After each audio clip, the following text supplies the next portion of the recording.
প্রতি ওয়ার্ল্ড কাপের আগে কিছু না কিছু ঘটে আমাদের, এই জিনিসগুলো ইফেক্ট পড়ে। বিশ্বকাপের আগেই আমাদের কোনো না কোনো গ্যাঞ্জাম লেগেই যায়। নাজমুল হোসেন শান্তর এ কথাটি কি আসলেই ঠিক? চলুন একটু পেছনে ফিরে দেখি। বিশ্বকাপ 99, বাংলাদেশের ইতিহাসে প্রথম বিশ্বকাপ সেটি।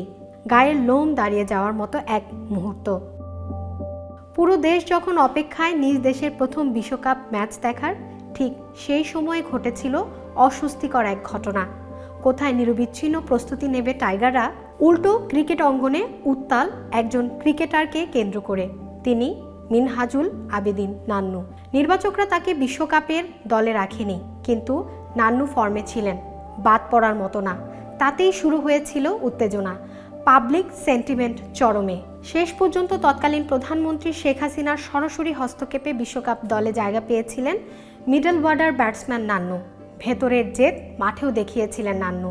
ইংল্যান্ডের পিচের ভয়কে জয় করে স্কটল্যান্ডের বিপক্ষে 68 রানের দায়িত্বশীল এক ইনিংস খেলে ম্যাচ জিতিয়েছিলেন বাংলাদেশকে। সেটি বিশ্বকাপের বাংলাদেশের প্রথম জয় এবং নান্নু হয়েছিলেন ম্যাচ সেরা। এরপর 2003 বিশ্বকাপ, আগের সরকার পাল্টে নতুন সরকারের অধীনে নতুন বিশ্বকাপ দল। সিনিয়রদের ছেটে ফেলে দেওয়া হয়, আকরাম, বুলবুল, শান্তরা বাদ। অপেক্ষাকৃত তরুণ দল পায় বাংলাদেশ। ক্যাপ্টেন হন খালেদ মাসুদ পাইলট, কোচ পাকিস্তানি মহসিন কামাল এবং আলী জিয়া। কিন্তু তারুণ্যের সেই দল বিশ্বকাপে গিয়ে মুখ থুবড়ে পড়ে, সব ম্যাচ হেরে আসে। এমনকি কেনিয়া এবং কানাডার কাছেও হারে খালেদ মাসুদ পাইলটের দল। এই বিশ্বকাপ রীতিমতো দেশের ক্রিকেটের এক কালো অধ্যায়। কেন এমনটা হয়েছিল তা নিয়ে একের পর এক তদন্ত কমিটি হলেও রিপোর্ট পাওয়া যায়নি। 2007 বিশ্বকাপে একজন নতুন অধিনায়কের নেতৃত্বে খেলতে যায় বাংলাদেশ, তিনি হাবিবুল বাশার সুমন। কিন্তু সুমনের নেতৃত্ব পাওয়াটাও অতটা সুচিন্তিতভাবে আসেনি। অনেকে বলেন অপ্রস্তুত ছিলেন তিনি, কিন্তু সুমনের নেতৃত্বে ওই বিশ্বকাপে অবশ্যই নিজেদের অস্তিত্ব জানান দিয়েছিল বাংলাদেশ দল। তামিম ইকবালের ডাউন দ্য উইকেট এসে জহির খানকে উড়িয়ে দেওয়া, শেওয়াককে মাশরাফির ক্লিন বোল্ড করা, রীতিমতো অন্য বাংলাদেশ দলকে মাঠেও দেখা গিয়েছিল। এছাড়া এই বিশ্বকাপে দ্বিতীয় পর্বে খেলে কিছুটা চমক দিয়েছিল টাইগাররা। 2011 বিশ্বকাপের কো-হোস্ট ছিল বাংলাদেশ। ভারত শ্রীলঙ্কার সাথে সহ আয়োজক হিসেবে সবগুলো ম্যাচই বাংলাদেশ দল খেলে নিজেদের মাঠে। কিন্তু নিজের দেশে বিশ্বকাপের আগে মহা গ্যাঞ্জাম টাইগারদের স্কোয়াডে। স্বয়ং মাশরাফি বিন মুর্তজাই বিশ্বকাপ দল থেকে বাদ। সাকিব আল হাসান নতুন অধিনায়ক। দল থেকে বাদ পড়ে মাশরাফির সেই কান্না আর অশ্রু ভেজা চোখ আজও ভক্তদের হৃদয়ে ঢেউ তুলে।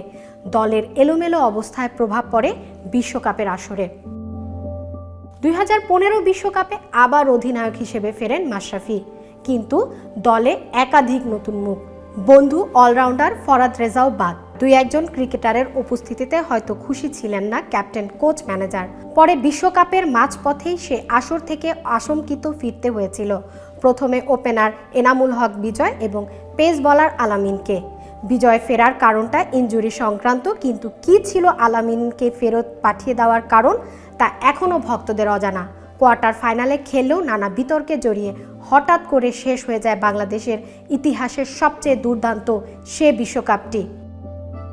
পরের বছর 2016 সালে ভারত বিশ্বকাপ টি-20 খেলতে গিয়ে আসর শুরু হতে না হতেই গ্যাঞ্জামে পড়ে বাংলাদেশ দল। বিশ্বকাপের মাঝপথে তাসকিন ও আরাফাত সানির বোলিং অ্যাকশন নিষিদ্ধ করে বসে আইসিসি। বড় বেকায়দায় পড়েন কোচ হাতুড়ি সিংহে। শেষমেশ এদের ছাড়াই বিশ্বকাপ ম্যাচ। বেঙ্গালুরে ভারতের সাথে 1 রানে ম্যাচ হেরে শেষ হয়ে যায় টাইগারদের আরেকটি বিশ্বকাপ। 2019 বিশ্বকাপে যাওয়ার আগে আবারও অধিনায়ক নিয়ে সংকটে বাংলাদেশ দল।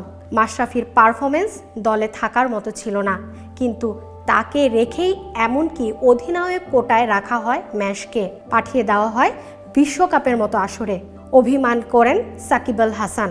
বিশ্বকাপের ফটো সেশনে আসেননি বাংলাদেশের নাম্বার 1 অলরাউন্ডার। বিতর্ক নিয়েই বিশ্বকাপ খেলতে যায় বাংলাদেশ।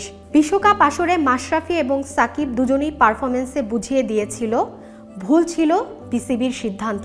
পুরো আসরে 1 উইকেট পান ম্যাশ, আর উল্টো সাকিব আল হাসান ব্যাটে বলে ঝড় তুলে 606 রান এবং 11 উইকেট নেন সাকিব। সবশেষ 2023 বিশ্বকাপের আগে দেশের দুই সেরা তারকা সাকিব তামিমকে নিয়ে রীতিমতো লঙ্কা কাণ্ড ঘটিয়েছিল বাংলাদেশ ক্রিকেটে। শেষ পর্যন্ত তামিমকে বাদ দিয়ে বিশ্বকাপ দল পাঠায় বিসিবি। কিন্তু আসর শুরুর আগেই দুই তারকা আলাদা আলাদা পাল্টাপাল্টি সংবাদ সম্মেলন করে একে অপরকে দোষারোপ করলে এর বাজে ইম্প্যাক্ট পড়ে বাংলাদেশ ক্রিকেট দলে। আসরে গিয়ে সেটির ফলাফল দেখা যায় স্পষ্ট, বাজেভাবেই শেষ হয় আরেকটি বিশ্বকাপ।